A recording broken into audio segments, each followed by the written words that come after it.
2023 is a year of incredible games. So many great remakes, remastered, sequels, originals, it's hard to keep track of all the bangers that have been released. Throughout the year, I've been trying to play as many as possible. Tears of the Kingdom, Resident Evil 4 Remake, Spider-Man 2, Mario Wonder, and many more. I've been trying to fit all of these into my schedule to try to beat as many games that were released this year in time for my Game of the Year 2023 video.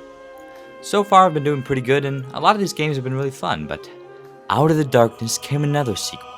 One to a franchise I've never heard of. Baldur's Gate 3. Immediately it opens to stunning reviews, 10 out of 10s all around, and quickly becomes the highest rated PC game of all time. And for a whole month, I was seeing non-stop praise about it from my favorite YouTubers and the internet. From the looks of the gameplay, it seemed to be something I would really enjoy. I love fantasy media. It's one of my favorite, if not my favorite, settings in storytelling. For so long, I've been waiting for a game that can scratch my fantasy itch, not in a weird way. And Baldur's Gate looked to be the perfect candidate. So finally, once I had some free time, I downloaded the game on Steam and booted it up. And after about 20 hours of playing it, I've come here to tell you that I think it's overrated. Before I delve into all the things I don't really like about Baldur's Gate, I'd like to point out one thing I did really like. The music is amazing. I love Lord of the Rings, and when you're walking through the open world, it sounds exactly like I'm on a quest to Mordor. There's just something so magical to it that elevates the exploration. It's so fantasy, it almost sounds like Howard Shore composed it himself. So that is something I definitely loved, and I hope there are more games with soundtracks like it soon. The first thing I noticed that I wasn't a fan of was the point-and-click traversal. One thing I'd like to preface is that I'm new to this genre of games, so I'm aware that this is something that many games in the genre use and have used for a while. In fact, a lot of my qualms will probably be attacking this type of game, so maybe they're not Baldur's Gate's fault. But I'm gonna say them anyway. The point-and-click traversal is kind of annoying. A lot of times I'll just be laying back in my chair spamming the left mouse button to go somewhere. Or I'll just click really far away and go on my phone until I hear footsteps. The camera placement doesn't help either. I suppose for the point-and-click method you can't really have it any other way, but this game has a beautiful world to look at. One of the coolest settings ever, but all I'm seeing the whole time are the top of grass and trees. I want to look over the ledge and peer out at the gorgeous scenery, to look up at a castle and take in its grand scope, to enter a forest and see what it's like to walk through its beauty. Again, I know it's not the fault of the game, but that doesn't stop me from having these desires. Although, the performance of Baldur's Gate is kind of ass, so it probably wouldn't look that great anyways. Look, I don't have the newest graphics card or some fancy GPS, but my laptop can run shit pretty well. I was live streaming and playing Cyberpunk at the same time back in 2020, okay? My computer has seen some wild shit. But for some reason, it has a really hard time running this game. The visuals remind me of a mobile game, and the FPS runs like stop motion sometimes. And the game will just genuinely bug out sometimes, like the time I started talking to one of my party members while getting hit by a boulder. I had a dream. Or the time when I entered the camp and a demon came.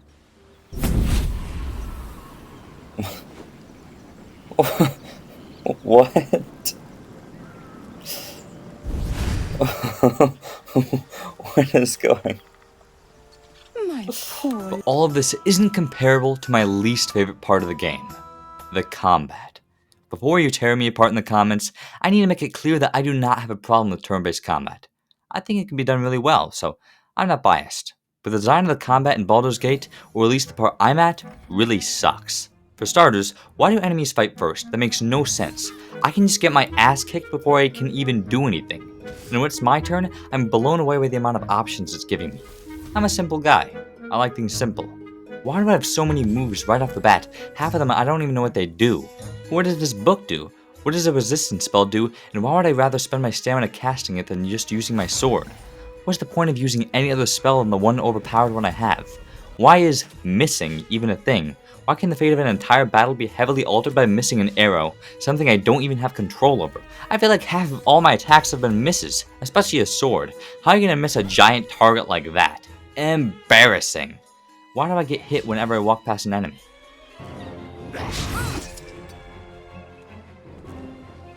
Needs healing.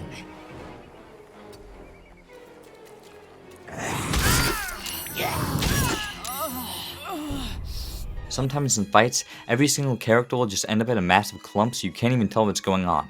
Pretty much every encounter I've been a part of is unbalanced to an incredible degree. The greatest offender of this is the time when the people in my party get separated and I didn't know how to get them back together yet. So I entered a fight with two of my guys, and before I even got to make any moves, I was getting obliterated. Naturally, I was panicking, so I switched to another character to come over and help out, and before I even got close...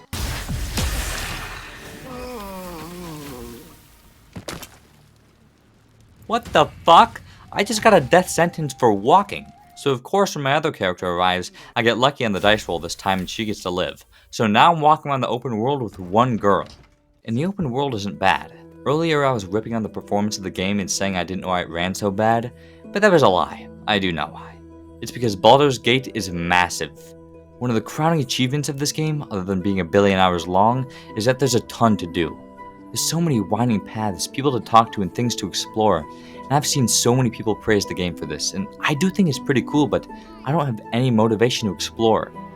Tears of the Kingdom, another one of the highest rated games of this year, also has a lot to do. The difference is that Tears is a lot more straightforward with its scope. It throws you into this open world, and it shows you what you have to explore. There's not actually that much there compared to its size when it comes to interactable content, but it gives you all these tools like Ultra Hand, Fuse, and Rewind to make your own content along the way. You can spend hours just messing around with an enemy camp. Baldur's Gate 3 has a giant open world with so many different things you can do with little variation. There are 1,000 people to talk to and tons of side quests to take part in. And because there are so many things to do, ironically this makes me not want to do any of them. I've already heard enough horror stories of people taking over 100 hours to beat this game, so I did not want to extend my time any further by doing any side quests or going out of my way to talk to people. This isn't helped by the fact that whenever I have tried checking things out, I'm typically punished.